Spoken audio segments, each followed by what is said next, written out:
Yo, yo, yo, it's Tuesday night. It's been a while, but the bad boys talking hockey are back. Got a lot to talk about in a little bit of time here. We're talking Flyers preview against the Sharks at 10:30 tonight. We're talking a recap of that catastrophe on Saturday and everything before. We're going to talk a little around the league, got some news to talk about, and then we're going to get into our shootout, and then we're going to get the hell out of here. So hit that like, hit that subscribe, comment in. We would love to hear from all of you. So let's do it. It's time to talk some puck. What's up, my family? Listen, first-time listener, or you've been here the whole damn time. Hit that like, hit that subscribe, giddy up, let's go, no notes. That's my baby. That's my baby.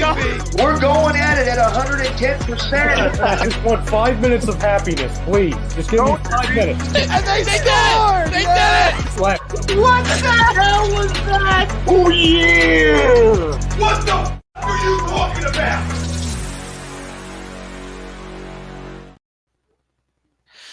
Welcome, ladies and gentlemen, to a brand new edition of the Hockey Happy Hour. We are live on A2DRadio.com, once again, fearlessly bringing you the top-of-the-line hockey news for the Flyers and the rest of the league.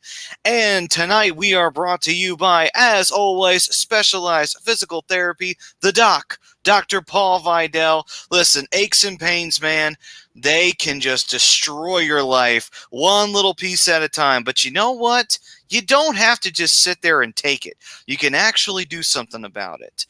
Go to www.specializedphysicaltherapy.com, reach out to the doc, and the doc will take care of you. And he'll make sure that his team of highly trained professionals make sure you don't have any more aches and pains. All you have to do is make an appointment, go to Cherry Hill or Burlington, New Jersey. You'll feel as good as new, and you'll be back to doing what you do best, whether it is having fun in your personal life, taking care of business on the job, or maybe it's a little bit of both. It doesn't matter. The point is, you won't have to worry about being in pain.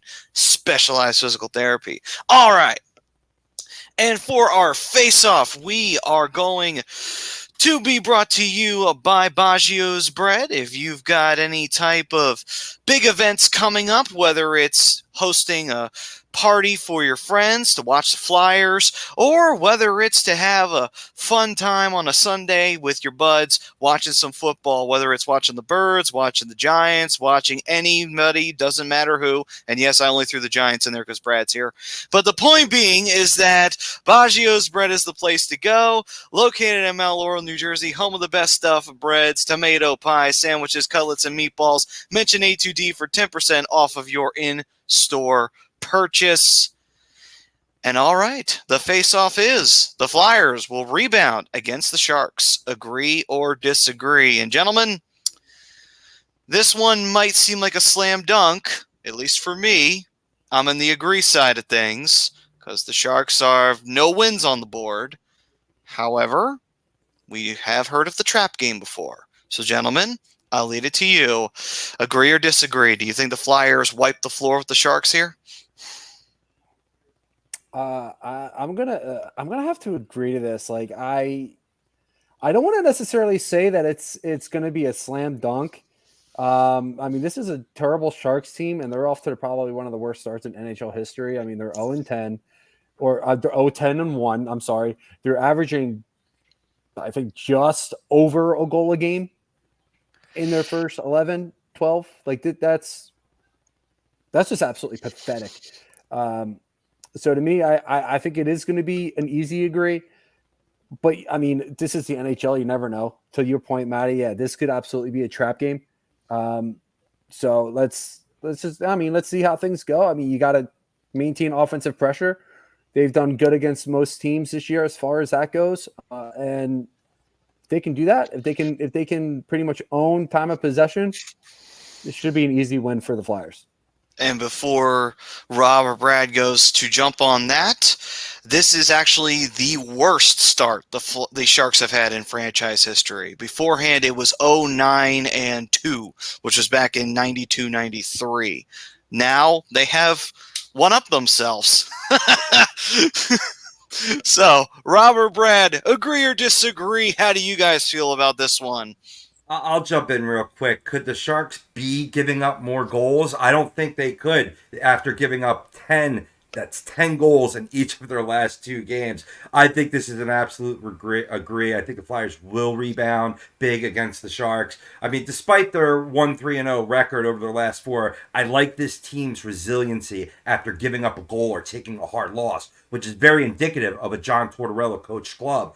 The 5-2 defeat at the hands of Buffalo easily could have gone the other way if not for a few tough calls, but instead of feeling sorry for themselves, as this organization has been doing for the past few seasons, this Flyers club came out in the back end of that home and home and trounced the Sabres team in Buffalo, no less, who expected to put on their sweaters, skate around for a while, and earn another win. They have a chance to reverse a bad loss against LA, as we'll get into in the recap. But for now, I think going against a winless Sharks team is just what the doctor ordered. Brad, agree or disagree? I have to agree, although I do want to just give you a little precautionary tale, okay? Okay. As bad as the Sharks are, and they stink, there's no question about it. But if you're looking at the Sharks, okay, and they're looking at their schedule, okay, of winnable games, and I'm not trying to criticize the Flyers or put them down in any way other than to say that, if they look at their schedule, okay, this has to be considered a possibility that they might actually win. So I would expect the Sharks to put forth their best effort tonight. So, maybe they'll only lose 6-2 or 7-2 or something like that instead of 10-1 like they've been doing lately, and maybe stay in the game. I could see maybe it's 4-2 Flyers after 2, and the Sharks putting on some pressure, and then the Flyers just saying, okay, we got to win this game and score 3 goals in the third period, something along that line. But I think it's going to be the Flyers just have to be careful. That's all I can say. They are not good enough to just go out there and throw their gloves and their sticks on the ice and beat anybody right now. I mean, so far, I will say this Flyers team has grit and tenacity to them. Yes, they lost 5-0 to the Los Angeles Kings, and we will be talking about that. But there was never a moment that I felt the Flyers gave up. They were trying. They were just getting beat. It was as simple as that. It's like there's just going to be some nights where, as they say, it's a bad day at the office. That was a bad day at the office. But you know what? They rebounded very well. They lost to Buffalo in a rough way. They went up to Buffalo. They smoked them, just crushed them on their ice. So you know what? That's a bad situation to be in if you're San Jose. But at the same time, they are traveling to the West Coast. So who knows? Might have some effects with that trip. Yeah, that's a great point, Maddie. I mean, we did discuss that the Sharks are winless. They're 0-10-1, off to their worst start, giving up a ton of goals. Not just the last 2 games, but they have a minus 43 goal differential as they're scoring 1 or 0 goals in 9 of their 11 games played. But I just don't think you could take any team in the NHL lightly, because this same Sharks team were winless last year before they came into Philadelphia and shut the Flyers out. That is true. That is something to think about when you put it into that perspective. By the way, just out of funny curiosity, I decided to look it up. Do you know when was the last time the Flyers won a season series against the Sharks? Probably. It was 2000 and 2001. That was the last time. Oh. Ever since then, it has either been a draw, or they haven't faced each other, or the Sharks have won it. And that means going 2-0. So, so that's yeah. The Sharks have kind of had the Flyers number for a while. I'm not gonna lie, I thought that was gonna be worse than you kind of let on there. I thought you were gonna say something to like the 1980s or something like that. Well, it can't be the 80s because the Sharks didn't exist back then. But well, you know what I meant. Yeah, it'd be a little hard to lose to a team that doesn't exist. But you know what? If there's any team that could figure it out, it is the Flyers. So, all right. So, gents, as we move forth into the first period here, which is brought to you by, if you are looking to buy or sell a home, or you have a change of career or brokerage, contact Alan Foy at eXp Realty LLC at 302-682-8820, or visit him at alan.foy at exprealty.com. And before we jump into the Flyers Sharks preview, Jeff Tizo saying we need to score at least 10 tonight. If the Flyers managed to score 10 after the Penguins and the Canucks had done it to the Sharks, that would have meant the Sharks gave up 30 goals in their in 3 straight games. I don't think any NHL team, no matter how bad they've been, even back into the early 1900s when the league just first came into existence, I don't even think that happened back then. So that would be unbelievably record-breaking, just beyond lousy. I think you could play without a goalie and maybe give up less goals. Probably. You could probably get a good D-man out there to make some saves. How do you give up 10 goals 2 games in a row, though? I know. That's where I was going to go with that. Like, think about it. We're not even 20 games in. I know. And their goal differential, you said, was what, minus 43? Good Lord. Thank God Anaheim isn't even close to that. But you know what? This is what happens when you get rid of your best D-man and you strip it down to nothing. Basically. You still got Logan Couture and Tomas Hertl, but, like, God damn, that's bad. That's bad. Logan Couture. I mean, he's been on the team forever. I know. Yeah, it must kill him to see this. Well, how about Hertl? He just signed a contract. Yeah, that's he signed it, 2 years ago? An 8-year contract, like 2 years ago. Poor guy. So it's not movable, that's for sure. Not at this point. Nope. Especially with all the cap strap teams around the league, which is almost all of them. So let's see. Oh, and Teddy, by the way, also says, we're not losing to the Sharks. This should be a beatdown Flyer 7-2. I mean, these numbers are looking more and more realistic after I'm hearing more and more after, like, I knew Vancouver, who's off to a great start. Put my foot in my mouth on that one again.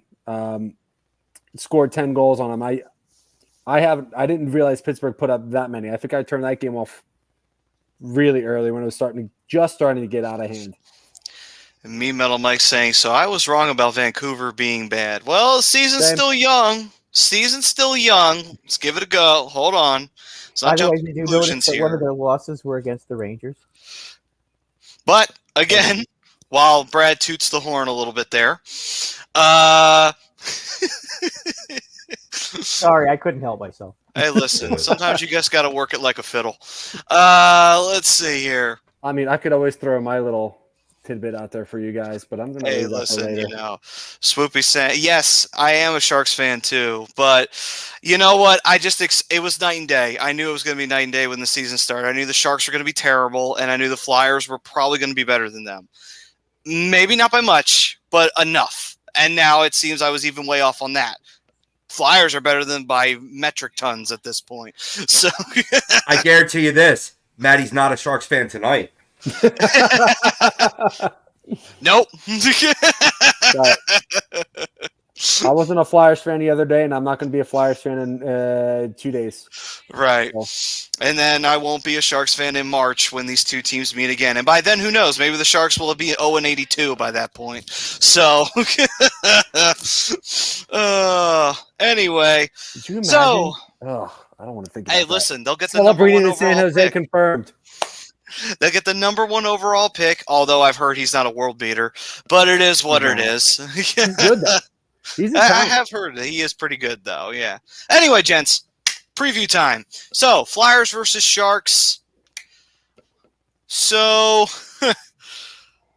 okay, what do you say to a team that's given up 10 goals in 2 straight games, 20 goals in total? So, here's the thing that the Flyers probably shouldn't do. Don't walk in assuming you're going to score 10 goals. Just walk in and just play your game. That's the best thing for me to say. Just walk in, Play your game, and you should be just fine. Even if you win 4-0. Yeah, sure, it ain't anything astronomical like the Penguins put on them. But you know what? It's 4-0. You still got 2 points in the standings. Nothing to be ashamed about at the end of the day. You know, that's my take on it. Just play your game, and you should be okay. How about you, gentlemen?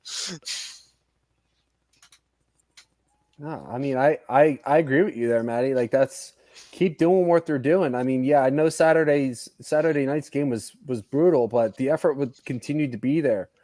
They spent a lot of time in the offensive zone against the Kings, and did they get anything for it? No, but sometimes that's hockey. Cam Talbot just had a great game. You got to keep putting in the work here. They're playing really well. They're spending so much time into. They're spending so much time in the offensive zone. They're getting good scoring chances. Sometimes the goalie's going to be better, but if we're looking at the San Jose team, the defense is putrid. Like we keep saying, the goaltending situation is not better. I actually thought Mackenzie Blackwood was going to maybe flourish a little bit in a new scenery. No, I'm pretty sure he just got worse. I mean, he did almost. He stinks. He almost had that shutout against Colorado, though. He stole 1 point for the Sharks in the standings. They still lost the game, but still. That It'd was be 0-11 if it wasn't for that. Yeah, pretty much. But yeah, defense keep doing what they're doing. I mean, I don't think they're playing terrible. Just a couple lucky goals over the last few games from some of these teams, and puck bounces are going to go against them from time to time, but I think this is a very winnable game. Do I think they're going to put up 7? No. Put up 3 or 4 and walk away. That's a good game. That's a strong game. They walk away with 3 or 4. They're good, but maintain that offensive pressure. This is a team to do that. It's definite confidence builder. This game. Right. I will say this, though. I did find that funny in the offseason when Mike Greer said that we weren't tanking. I could not help but laugh when I heard that. It's like, yes, you are, Greer. Yes, you are. You just traded off Carlson for nothing. You are absolutely tanking. So, funny story real quick before Rob and Brad go here. He actually had a players-only meeting, and it was a one-way meeting with the roster. So maybe he isn't. Maybe it's coming off like he's tanking, but I think he thinks he made the right move with Carlson. But I will say, I wasn't in the locker room. I haven't heard anything since. I don't think they were told not to talk about that meeting at all, but they did have a meeting. I wouldn't want to be in a one-on-one meeting with Mike Greer. That dude was tough SOB when he played.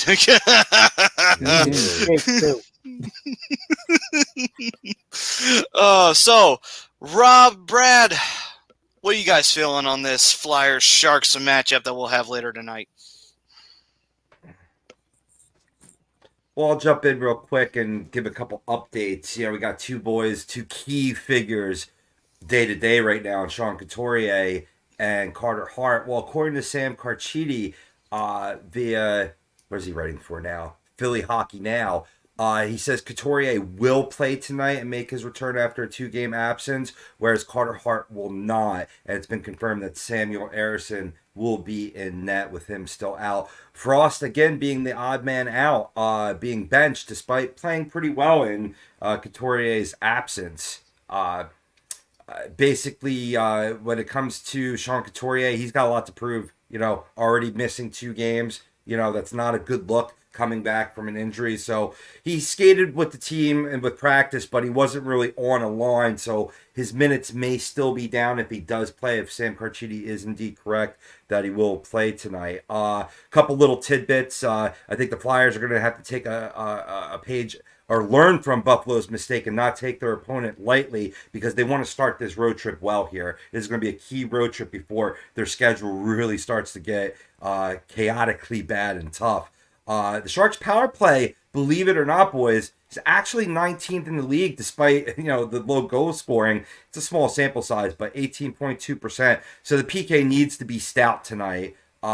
In terms of scoring goals, Mackenzie Blackwood, who's been confirmed the starter in net tonight, he's got a 478 goals against average and an 879 save percentage. Like I said before, he stinks. Samuel Harrison has been playing a little better lately. He's got a 390 goals against and an 815 save percentage. And finally, boys, the key to this game for the Flyers is to continue playing disciplined hockey in all three zones. You do that tonight, you don't allow this to become a trap game.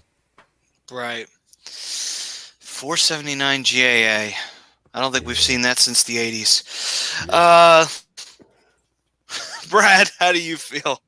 All right. Well, there's a couple of things I want to bring out. Okay, some Shark statistics that are going to just blow you away, shockingly bad. Okay, just want to talk about plus minus for a minute because this is one of the most brutal things I've ever seen in my life, honestly. And this is after what, 10 games? 12 actually. 12. Yeah. Okay. Actually, it looks like it's 11. So Thomas Hertl minus 12. Anthony Duclair minus 12. Zadina minus 14. And here's the ironic thing. 14. I think he has the most goals on the Sharks. So let that sink in too. he has 2 goals, 2 points. Right. Ferraro is a minus 13. Michael Benning, who's always been a pretty good player, minus 6.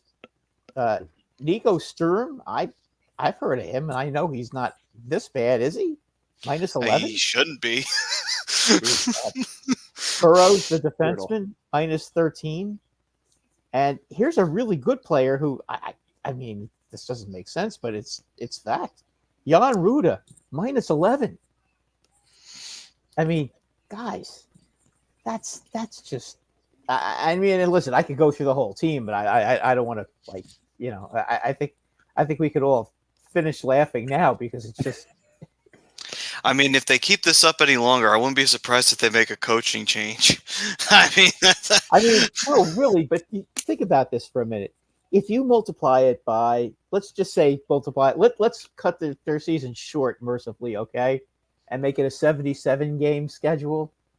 Multiply these numbers by 7. And the guy, Zadina, who's minus 14, what is 14 times 7? Justin, wrong person on me. I don't know math. Well, let's see, 140 minus 42. Could he be a minus 98 at the end of the season? No. I mean, he's making an effort towards it. He really is. That's the pace he's on. Minus Good 98. Lord. I mean, you could see some minus 60 guys. I mean, it won't be that bad because these guys will be gone if it's that bad. I mean, but then who do you bring up if they don't? That's and the other thing too is like that you got to remember, goal scoring is going to pick up too. They're not going to keep up this goal a game pace. They do have some talent up there. You said Duclair, Phillips, Zadina, Couture is still there. Well, I wanted to mention guys. Goal scoring will come. I want to mention guys that we've heard of. That's why I brought up those guys. I mean, there's a lot of guys you never heard of who were like minus 7, minus 8, minus 9. Go figure. They're the ones with the lowest plus minus, right? Yeah. By the way, the Detroit Red Wings, for everybody who makes like they're such a wonderful team, the Rangers who don't have Igor Shesterkin right now because he's injured, or Adam Fox because he's also injured, or Philip Hedl because he's also injured. They're now ahead of Detroit 4-0. So crowning them as some kind of a super team right now might be a little premature because the Rangers have kind of had, believe it or not, even though they have a really good record, they have kind of had some trouble scoring goals, especially 5-on-5. Right, and then that's actually perfect. That's a perfect example. Like you said, the Rangers have had issues scoring goals. Sharks have had issues scoring goals. So, I will say this: Rangers are much more depth offensively than the Sharks do. But okay, the Flyers have scored more goals than the Rangers this year. They have. Yes, That's they actually damning for the Rangers. It's a fact. I hate to. I mean, I don't want to criticize my own team when we're 8-2, but you guys have scored more goals than us. I mean, the thing is though, is that they are still getting wins. So Well, they're no. I'm just making a point though that the Flyers can score. They can. They know They where can. the net is, and listen. Don't get too down about them losing to Los Angeles. Los Angeles is a very, very, very good team. They were a sleeper team going into the season. We talked about it when we were doing the Pacific Division breakdown. But I will also say this too. The one thing that I think that this shows with the Flyers a little bit more is that offensively, we've got options. We've got weapons, and they do fire, and they're not afraid to do that. And that's a great thing. Where the weak point is the blue line, something that the Flyers need to fix. Now, is that an easy fix? Absolutely not. When you have young, potential, really talented prospects sitting there, they need development to grow. Guys like a young Cam York who are still learning the game in the NHL level. And you also have other prospects as well sitting there like a Zamula who has made a couple errors of judgment. But again, this is like his first real true test as a Flyer. And then on top of that as well, you then have parking cone like Mark Stahl. So you get the results that you get at the end of the day. That's where the weak point is right now as the Flyers, is the blue line has clearly shown that there's a little bit of a lack. That's where the question has to come in. That's what it shows to me. Can the Flyers fix that? I think they can. They just really need to work on that. Oh, and also, of course, maybe score on the power play. That wouldn't hurt me too much, like now, if there's ever a night, if they can't score on the Sharks here on this power play, this team is absolutely screwed when it comes to its power play. It's like, all right, last place power play, here we come again for the second year in a row. You are facing the worst team in the league. Score on a power play because they're going to take a penalty. They're going to do it. They ain't going to play a perfect 60. Now's the time. Get some confidence on your power play. And that's where a pure sniper is going to come in handy there. And there's a couple down the lane here, but there's still another year or two from probably being up here. But yeah, once you get Mitch Cobb and once you get Cutter Gauthier up here, split them up into the two units, and you got your scores on each unit, and your power play should improve from there. But until they get that pure goal score out of the power play, is just going to be what it is. And to jump back about what you were saying, Matty, about the defense, hey, this Flyers defense has yet to give up 20 goals in 2 games. So that's true. So there you go. Head up about that. There it is. Yes. So we can buck up. We're all right. Everything's going to be okay. Damn, 5-0. Detroit, people have done a lot of talking about Detroit. You know what? I was really, really, really looking forward to seeing a real tough game. Like maybe this game goes into a shootout, that kind of a close, tough game. Detroit looks like the same old Detroit to me right now. 5-0 in the middle of the second period. I mean, every time I look up, the Rangers are in the Red Wing zone, so that's. Yeah, well, the shots on goal, the Red Wings have 11 shots, and there's only 5 minutes left in the second period. Yeah, so the puck is spending a lot of time in Detroit's defensive zone. So if they can figure that out, and Detroit just took some more zone time. Yeah, Detroit just took a penalty, by the way, so now it's 5-0. And this is going to get ugly. That's already bad. I think Zach Jones got that one. Oh, well, Zach Jones was getting obliterated on the radio. After seeing 2 games in a row of the Sharks giving up 2 10-goal games, I think we need to redefine what ugly means in the NHL right now, because it's a whole different ball game now at this point. Yeah. I mean, come on. I know there were some times back in the 80s where teams got absolutely ran off the ice, but my God, this is the salary cap here. It's supposed to have parity in the league at this point. Yeah, it's crazy. No, it's crazy. And you know what, though? I think the Flyers, this should really be a confidence builder, because listen, it's not going to be easy on the West Coast. That is not an easy swing. No. The Ducks are no joke anymore either, by the way, Brian. Oh, I'm well aware. Yeah, they're not so funny anymore. They're more like a pain in the butt kind of a team. I mean, you hand the defending Stanley Cup champions the first regulation loss, and you do it in a come from behind in the third period and put up 4 on the champs. Exactly. Hey, I'm not going to lie. When I saw that result and I watched those highlights, I was happy. I was like, yes, there you go, boys. Yeah, like it's a yeah, but you know what? I was happy for. I was very happy for them. I was like, yeah, there you go, Ducks. Let's send those Bruins home crying like little bitches. That's what it's supposed to be here. That's what we like to see. That game was the day after I got my tattoo done, so I sat there. I went like this. I was like, oh. I want you to show off that new ink. Show it off to the fam out there. Come on. Why not? There you go. Yeah. There you go. Look at that. Ass. Nice. The sweet little color gets added to it. Oh, nice. Yeah, it's about 3 more hours that need to go into it. Still, though, that's nice, man. Sweet. I mean, that's really a work of art, though. It is. We may need to change the show to the Wolf of Broad Street. I'm just saying. Of course. You know what though? If Bry's, but if Bry's like out a week, then one of us has to wear a wolf mask. That might be a bit of a challenge. Somebody calls Gilles Gratin. Underdog. Yeah, there you go. But yeah, I mean, like, and this is part of the, and I'll get more in depth with this later. But that was the 3rd comeback in 4 games for the Ducks. It was something like that. They came back against Boston, won. They came back against Pittsburgh and won. They came back against the defending champs and won. It's been fun to watch, especially after that 5th game. After that 5th game, it's been so much fun to watch. I miss this hockey. Don't worry, we're going to talk about those. Haven't been ignoring them.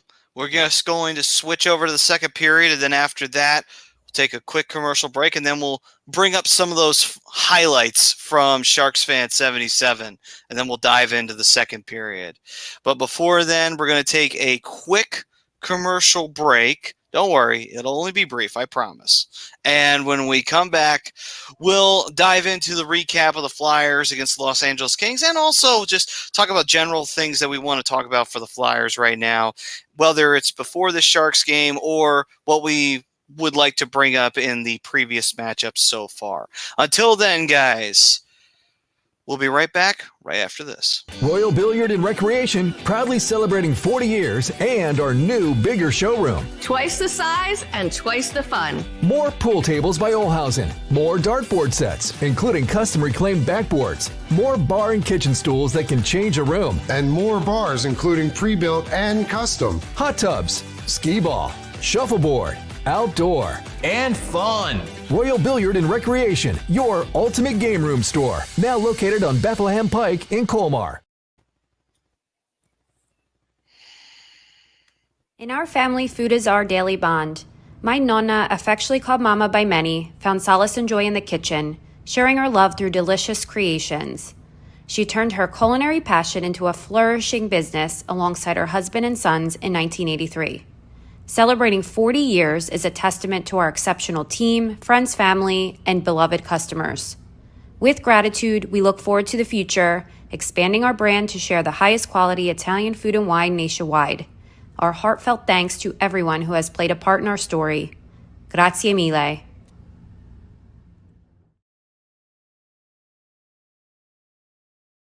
Hats.com is the premier destination for quality and fashion-forward hats and more, with designs for every style and trend. Locally based and run by Philly sports team fanatics, Hats.com can help you elevate your hat John. Utilize the easy-to-use guides at Hats.com to find your perfect size and style, and shipping and returns are free. Hats.com. Find yourself in a hat. Use code Philly for 15% off your order. Hats.com. All right, and now that we are back at it, Let's take a look at some of those comments highlighted here. As we said, Sharks fan 77 was all over the puns for this team because of just how bad it's been, saying, it's not all bad. I think what's bad is spend it. What's bad. I can spend it. Can I expect a hockey club in California to go fishing now? How about blackjack on the ice and stuff like that? No pain, nothing, and a bunch of seals. And then he also says, want a free shark, we'll throw in a free sign that says my tailbone is on acid. I do like that one. I will absolutely would like one of those. Actually, if you have a sign like that, I will put that up back here. I absolutely will. I do not care. I like that. No shame on that. He says, I have puns for this team. He also says, this is why we don't play hockey at the aquarium. That's even funnier because, HPVC Arena or whatever it is also nicknamed the Shark Tank. That's clever. I like that. Let's see here. Let's see. Mark Hooven said, damn, Rangers opened up a can in the second period. Yes, they did. Yes, they did. Flyers fan 1995 saying, sup, fellas? What's up?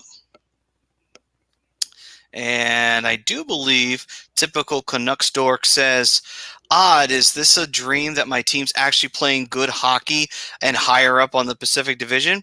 In normal circumstances, yes. But in reality, no. You are actually enjoying the Canucks playing good hockey. Savor it while it lasts. It's been a rough go of it for the last few years. Real quick, can we also celebrate the fact that the Ducks have a goal differential of +5? Sure, we could do that. The last couple of years, they've had the worst goal differential in hockey. I think that's safely San Jose's now. But they're +5. They're on the positive side. Can we celebrate that for just a second? Let's just okay. Continue. So you got to All right, soak how many in. goals does Toronto have now? 8, 9, something like that. He's got 2 hat tricks. Yeah, unreal. So Bry got to soak in the duck sauce there for a moment. And let's see. Camel Toe Harris 69 saying Sharks' first swim will come against the Oilers. If that does happen, I actually will laugh. I will laugh so hard. And let's see here. And then Sharks fan does say, I think I found Brad's mustache in the rink. It jumped after the Rangers beat Vancouver in the cup. Well, I think the last time the Rangers beat Vancouver in Vancouver may have been back then, because Vancouver's been getting even with them for quite a few years now. They've struggled against that team. Then one final one is depressed Oilers fans saying, so my team are frauds in Edmonton. No, I wouldn't say that. They've had a terrible start, but it's still, I know it's weird to say that. It's still early in the season.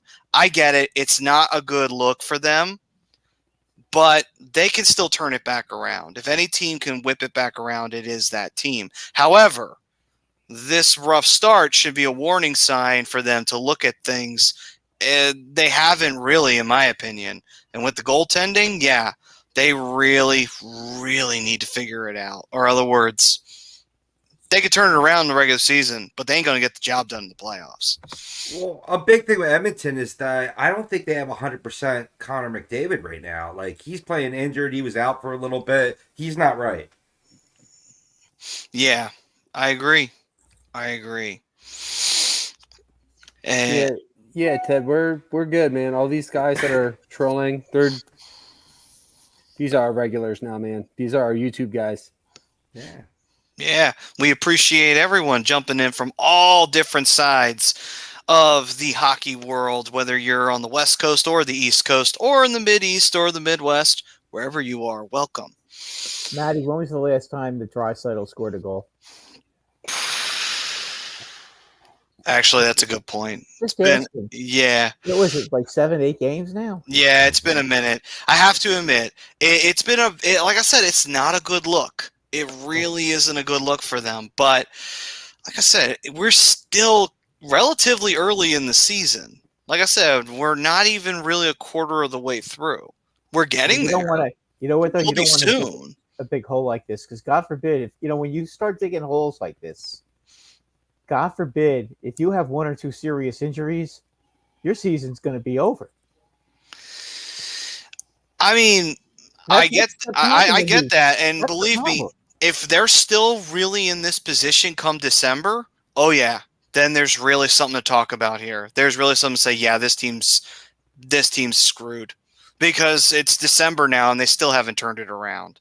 If you can turn it around in the later portion of November going into December, you can turn it around. But if we're getting to like mid-December, late December, near Christmas, and this team is still bottom of the standing struggling, yeah, that's bad news. That's real bad news for Edmonton.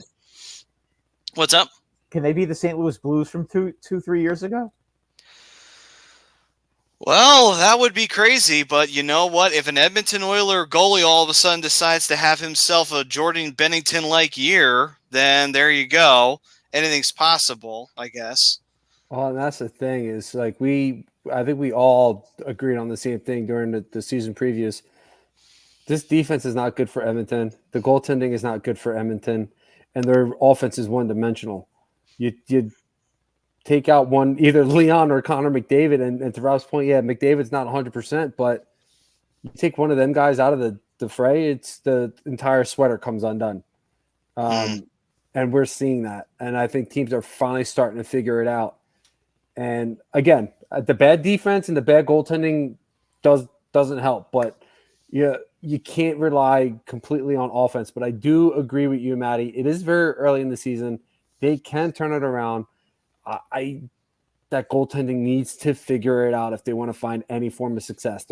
They only have 2 wins on the year. Right. Yeah, like I said, if we go another few weeks and they're still struggling and they're still like they haven't gone on a win streak, they haven't kind of rebounded at all, that's when I'm going to start saying, tugging at the collar a little bit, saying this team might be kind of screwed this year at least. And yes, the Knights are looking very good. So, although I think that's just going to set them up for a complete and utter failure come playoff time. Anyway. Real quick, I saw Flyers fans comment in there about roasting Ducks. Y'all got roasted 7-4 by Anaheim. Still love you though. Oh, roast boy. again on what day is today? Thursday. We'll roast you again on Thursday. You ready? Y'all gonna make it 8 in a row. Let's go. Bry, watch it. The moment you start puffing out that chest, that's the moment you get made a liar. So that's not what you want. I love it. Bring it on, baby. Bring it on. All right, guys. We got to get through Pittsburgh first. Right. Thank you, Mark. We appreciate you, brother. Appreciate you, Mark. All right, guys. So let's talk about the Flyers recap. I know we touched a little bit on the Kings. Is there any other major games you wanted to bring up besides that game that you really wanted to kind of highlight certain things from the Flyers or certain players from the Flyers so far in this early portion of the season? Yeah, I do, Maddie. Going back to the set with Buffalo, this is how weird the game of hockey is. So the Flyers outshoot Buffalo 40-15 in the first game and lose 5-2. The Flyers get outshot 22-19 and win 5-1. But I think it mostly was due to them coming out hot in that first period of Game 2, and I think the scoring chances were 11-2 with like 21 shot attempts. And the Flyers dominated play versus Carolina too before that late goal. Beat them. A 1-3-0 record last week isn't really indicative of how this team is played. Now you could point the finger a little bit at Cam York, who was sat in the third period versus the LA Kings. He's just chasing the play a little too much, and instead of dictating the tempo. That delay game penalty, shooting the puck nearly 10 feet over the boards while under zero pressure, that was a bad mental mistake, and not really indicative of Cam York's game. He's usually a very mentally strong kid, but I like how he took accountability after the game, and he'll rebound maybe even as soon as tonight. Maddie, real quick, you talked about the power play and it being abysmal, yeah, it is the third worst in the NHL at 9.8%. But that is 3 times better than the St. Louis Blues, who are at 3 point something percent. So at least we got that going for us, which is kind of nice.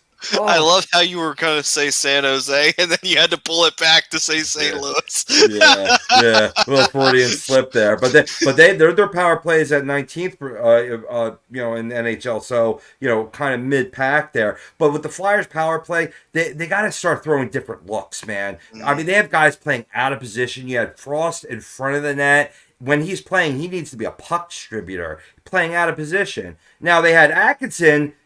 Being that puck distributor, he needs to be in front of the net shooting the puck. I think and even as soon as tonight, they're expected to make some personnel changes on the power play, including Noah Cates being on that top unit. So hopefully we get a good performance out of the Flyers power play tonight. Hopefully. And to address Flyers fan 95, Carter Hart getting hurt. That just sucks because he was playing well too. And it's like, damn, of course. Is he on injured reserve, or is he just? They're expecting him back sooner than later. I mean, I know they're. Yeah. I get it, but it just robs you of momentum when things like that happen. And he was playing well on top of it. In that same Carchidi report, he did say that both Sean Couturier, who's expected to play tonight, according to his article, as well as Carter Hart, made the trip. So they're out with the team. That's a good sign. That is a good sign, actually. That is a very good sign. Okay, then he'll probably play. He'll probably play on the trip then. No, they'll probably play against Anaheim on Thursday. Boy, they have another back-to-back later in the week too. So hopefully we'll marker for there. Yeah. Maybe our boy Hart comes in. Maybe posts a shutout in Anaheim. Let's do it. I'd cry. Let's do it. I'd cry. Do it. I'd cry, especially if they win tonight and go to 7 games. I'd cry. Real quick, to kind of build off of what Robbie was saying about this little stretch here, the Flyers have really come out and they've been an extremely resilient team. They even going back to last year, some of these losses that they had, they would always bounce back pretty well. They wound up losing to Buffalo, then they came back and smoked Buffalo.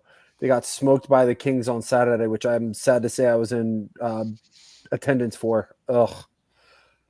The power play for me, though, they need to shoot more. From what I've noticed, especially against the Kings and the few opportunities that they had, a lot of passing. Yep.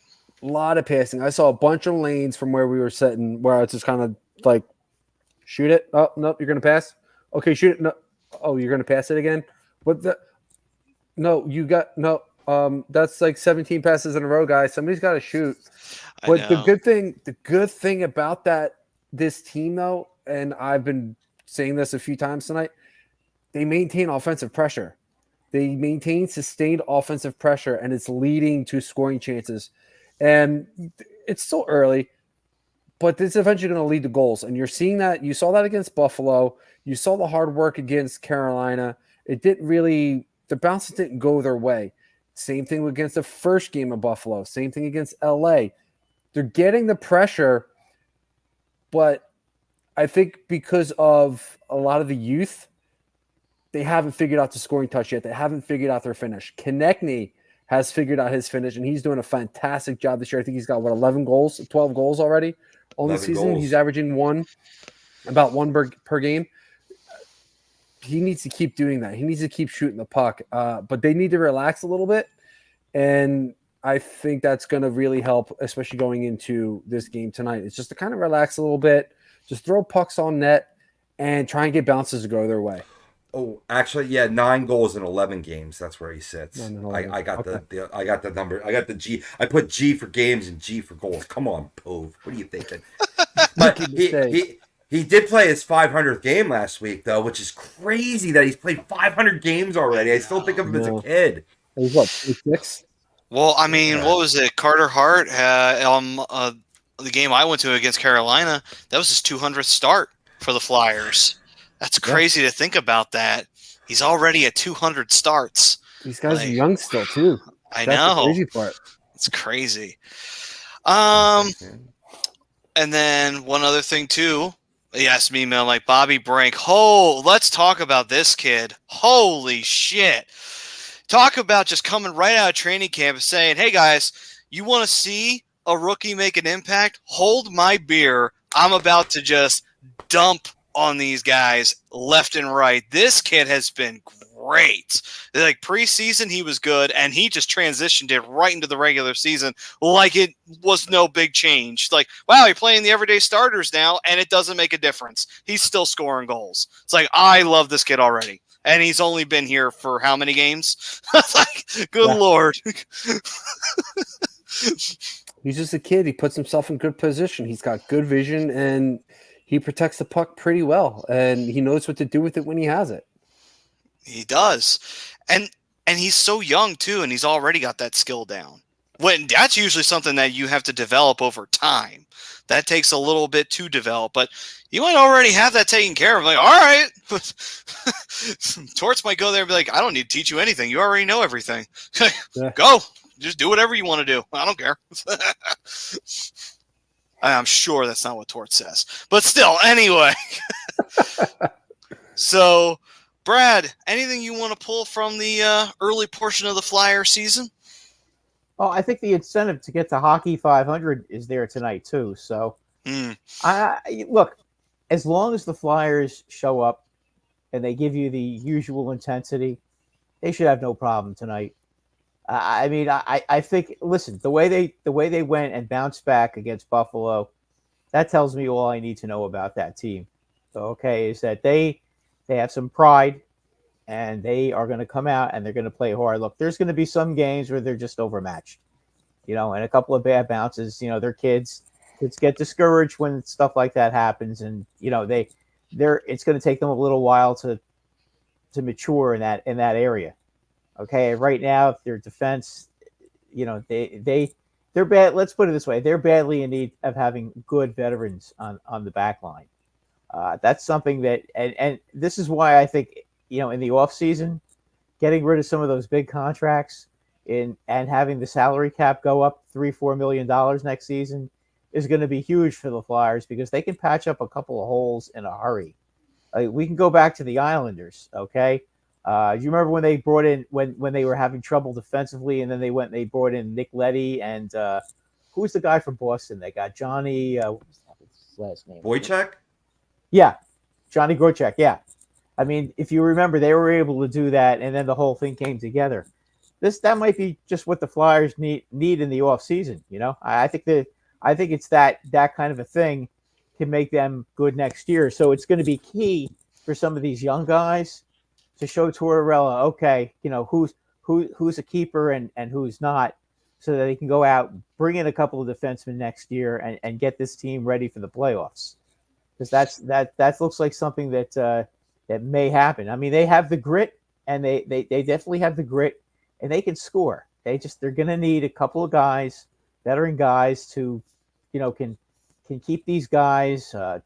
These guys can take them under their wing when they have a bad period or a bad 3 periods.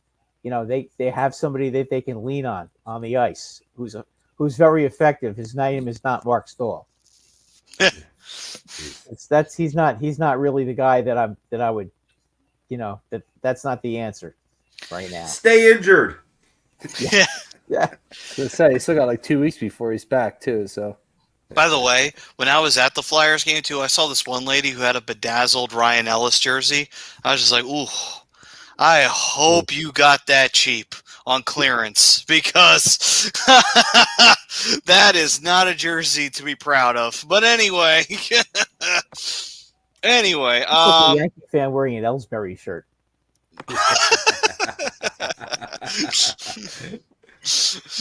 So, to answer that question for you, Me Metal Mike, last year Bobby Brink in 41 games had 12 goals and 16 assists for 28 points for the Phantoms.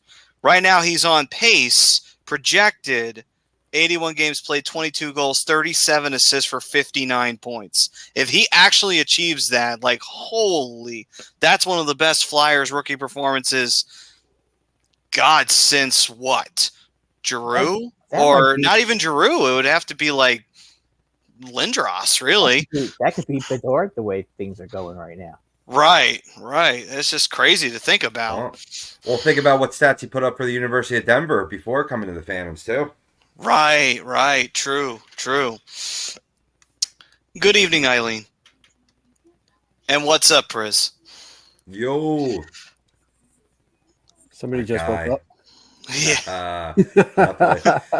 I took a look at down, on the farm, so to speak, with 3 of our top guys. You talked about Cutter Gauthier. He's got 8 goals and 2 assists in 8 games. He's playing well both on the wing and at center, showing that versatility with terrific hands and that superior shooting.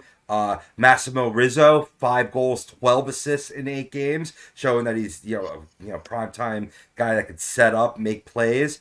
And then Matvey Michkov, 7 goals, 8 assists in 17 games. He was had a bit of a flu that had him out for a little while there over in Russia. But I'm not going to pretend like I've watched the KHL. But according to Bill Meltzer, Michkov may not have Pavel Bure-like speed, but he is elite on his edges and is proving to be a strong 50-50 puck guy.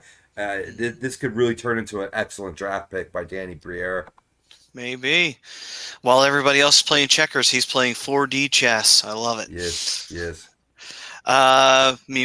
So what the hell, did Boston get good all of a sudden? Well, Boston was going to we thought they were going to take a step back, and they may still. I mean, it's still early in the season, like we've stated before, but you still have Pasternak, who's one of the best, if not the best, goal scorer in the league right now, and unfortunately, you have that piece of human filth known as Brad Marchand over there, and unfortunately the little bastard can find the back of the net too a little too much. But anyway, point is, and they are getting some support from McAvoy and whatnot, so it's not exactly like the Bruins were going to be terrible.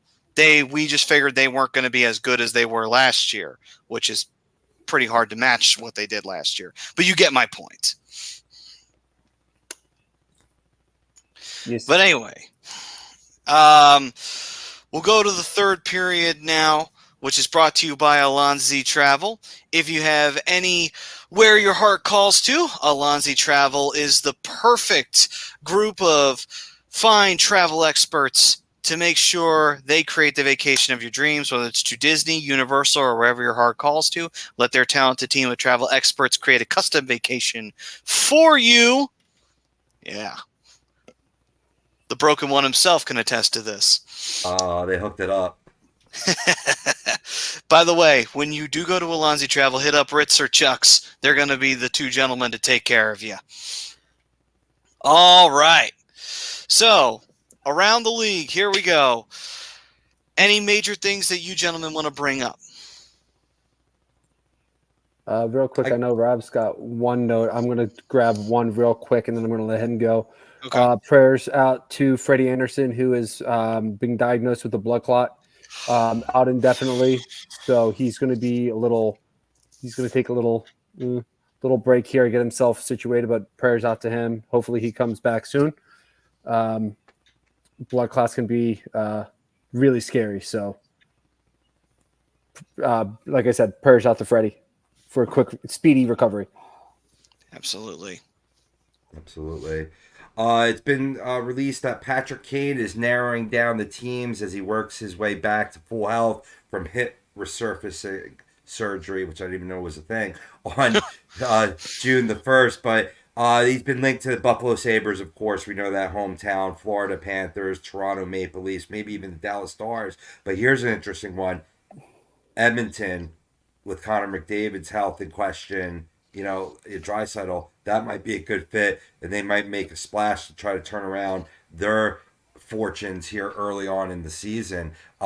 They actually placed former first-round pick, 11th overall, Jack Campbell, on waivers in a bold move today. The goalie is 1-4-0 with a 4.50 goals against and an 8.73 save percentage in 5 starts. He's in his second season of a 5-year, $25 million contract. So interesting that they waved bye-bye to him. But it's not like Stuart Skinner has been much better this season. He's 1-4-1, 3.99 goals against, but an 8.56 save percentage. Campbell was 21-9-4 with a 341 goals against and an 888 save percentage in 36 games, 34 starts last season. Finally, boys, Nick Backstrom might be done. Team says he probably won't play for the Caps again this season because of continued issues with his surgically repaired left hip. It's a hip thing, apparently. It is. Hip things are career killers for hockey players. We saw it with a bunch of them, and one most recently off the top of my head is Ryan Kessler. He retired at 34 because of his hip issues. So, I mean, if Kane can get through it, and hopefully Backstrom can get through it, more power to these guys. I'd hate to see these guys retire on somebody else's terms. I'd rather see these guys go out on theirs. And real quick, jumping back to Jack Campbell, from what I understand, he's going down there on assignment. So I'm assuming it's a loan, maybe a conditioning loan to get him back on track, just to get his head straight. Maybe, a lot of outlets right now are just putting waived, without putting all the information out there. Puck Empire is the one I usually go to. They're usually really good, and 98% of the time they're right. That's what I read, that he's down on an assignment. He's going to clear waivers. He's going to do a little work down there, and he should be back. Got it. And before I throw out my two notes, still would give up a lot for Draisaitl. He's still a great player, even if the team hasn't been playing all that well. And also, McDavid's probably going to stay in Edmonton still a while because good luck trying to move that contract. Because I think he also has a no-movement clause on top of it.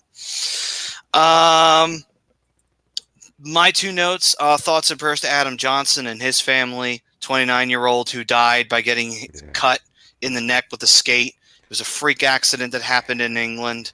And it's such a shame that happened. And we all have seen, obviously, we know the real horrible, infamous one where I don't mean to forget his name, but he played for the Sabres and he got his throat cut by thank you, Malarchuk got his throat cut and he lived. Thank God he lived, but that's why throat protectors are common for goaltenders now because of that reason. And so that just shows you how dangerous those blades really are and how sharp they really are. But thoughts and prayers. Yeah, you're going to start seeing more NHL players starting to break out the neck guards. Yeah. I think it should have been mandated a lot earlier than that. I think Malarchuk should have been like the consensus of, okay, every player wears one. You stop wearing them. I think once you turn 18, you don't have to wear them anymore. But yeah, I mean, I think at every level you should wear them. You need to protect yourself for not just yourself, but your teammates and your family. Most importantly, your family. Right. I mean, how long was it until helmets? I mean, Bill Masterton died by hitting his head on the ice. Yeah. So it's finally helmets became mandatory eventually. Visors too. Yeah. You're not allowed to have a visor unless you've been in the league before that rule came in. Right. And I agree with you. I think neck guards should be mandatory to protect the lives of the players. Absolutely. Mm-hmm. And then the final thing I want to bring up, Ottawa is forced to give up a first-round pick. They have to choose what year. I believe it's within the next 3 years. They have to choose which first-round pick they want to give up because of their part in the Dodonov fiasco that happened a couple years back. The new owner was not happy with the NHL because he thought, why did it take so long for the NHL to come back with this, which I agree, should not have taken them as long as it did. It took them about 3 years to do this.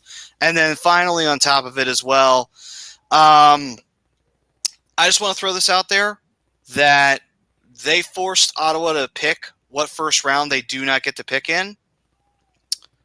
Why didn't they do the same punishment to Chicago? I just want to leave that out there. Why was it that Chicago got a slap on the wrist for something way more heinous than for Ottawa making a dumb mistake?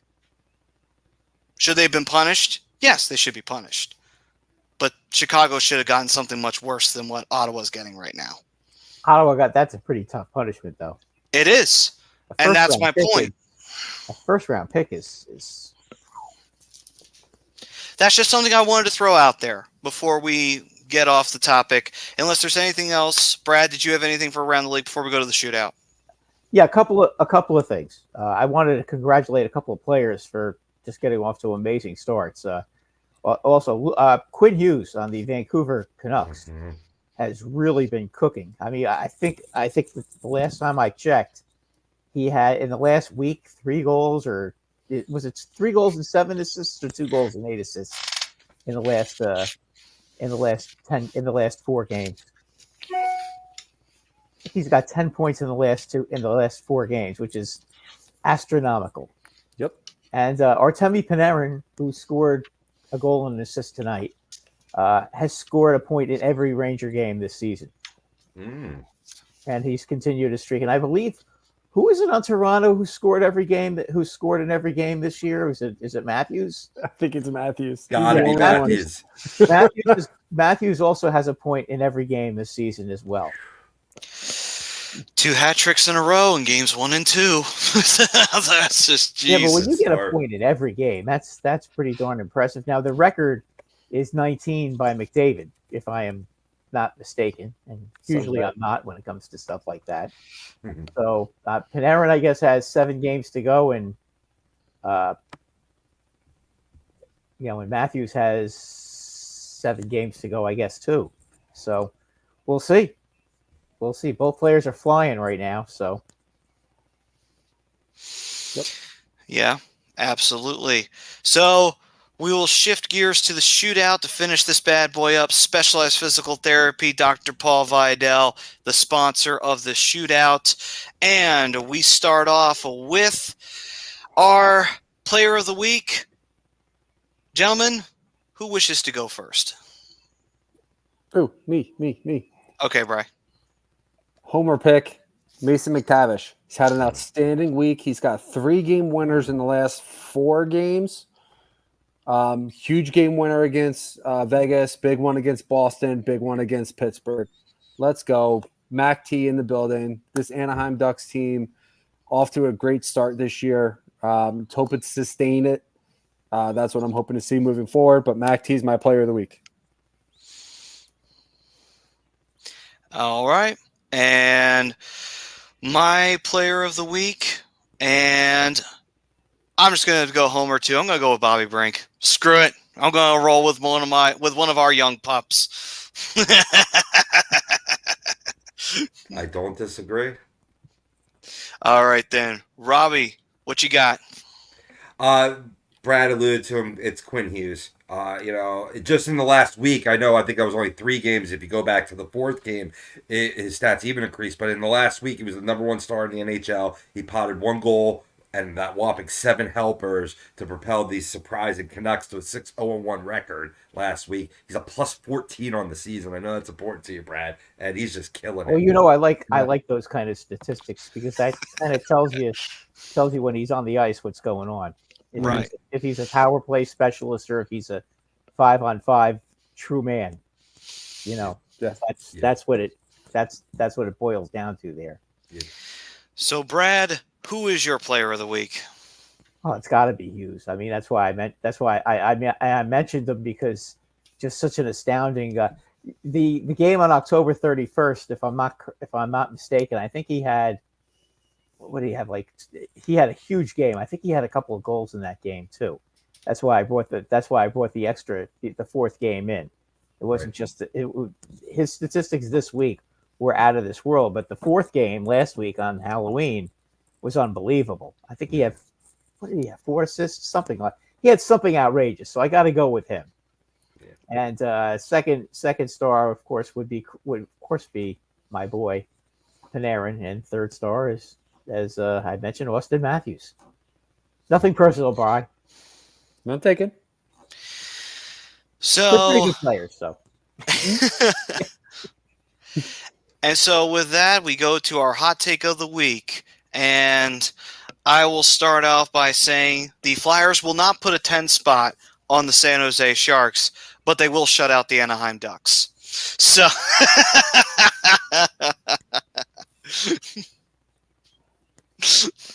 Okay. Come on. All right, Brian, it's your turn. Fire back. I'm going to go out on a limb. Anaheim increases their winning streak to 7 tonight with a huge win over Pittsburgh. All right. Robbie, what you got? Well, I just piggybacked off of Brad. Now I'm going to piggyback off of you, Maddie. Bobby Brink is the most complete Flyers forward right now. Hell yeah, that's what I'm talking about. And he'll The be back checking has been outstanding, Maddie. On top of his offensive performance, this kid's back checking all the time. I mean, a lot of the Flyers are. I don't want to take any heat away from TK. He's been awesome, but Bobby Brink, man, is just continuously surprising me in terms of where he's at his young career. Yep. Collar player, man. You got to love him. So what you're saying is hat trick in the Honda Center. That's what we're saying right now. Let's go. Detroit's down 5-2 now. Uh-oh. Not a good night. Well, a couple of quick ones off of quick. Brad. Shocking. Zach Jones is on the ice. Surprise. Why? I don't know why they don't put Harper out there, but whatever. I'm not the coach, so. Hey, Brad, you got a hot take? Yeah, this four game streak they have. I am predicting that they go 500 on this trip, and they go 2-2. Oh, okay. Interesting. Well, it's going to be hard to win in Carolina. That's going to be. It's normally hard to win in Carolina. Yeah, and I don't know that they're going to beat the Kings either, but they do have the Sharks and the Ducks. Oh no. I'll take it 2-2. I'll take it. So watch it be a 2-2, and the Sharks get their first win. The Rangers. Yeah, right. They'll beat the Canes. I'd love to see that happen. They'll beat the Canes and the Kings. And by the way, Teddy is asking how Carlson's been for you, Bri. So good. I love that kid. The kid is so smooth. And Chris says Byfield 8 points in 5 games, his player of the week. Yeah. All right, guys. That'll do it for this edition of the Hockey Happy Hour. We thank everybody for joining us. Once again, Specialized Physical Therapy. Give the doc a call if you got any aches and pains. And also, if you wish to become an A2D member, I'm just going to leave this here so that way you guys can get in on the action over here. So we thank everybody for tuning in. Like it says at the intro, hit subscribe, hit like, follow us everywhere you have your social media. We're there. And we'll be back next week. While we did not have a game to give a live reaction to because it was 10:30, next week we will not have a game to give a live reaction to because the Flyers don't play that night. They play Wednesday. So next week we'll come up with something for you. We'll have plenty to talk about probably with this team because this team's been exciting to watch and it'll continue to be exciting to watch. Until then, guys, stay safe. Stay healthy. From all of us here at A2DRadio.com, peace and love, everyone.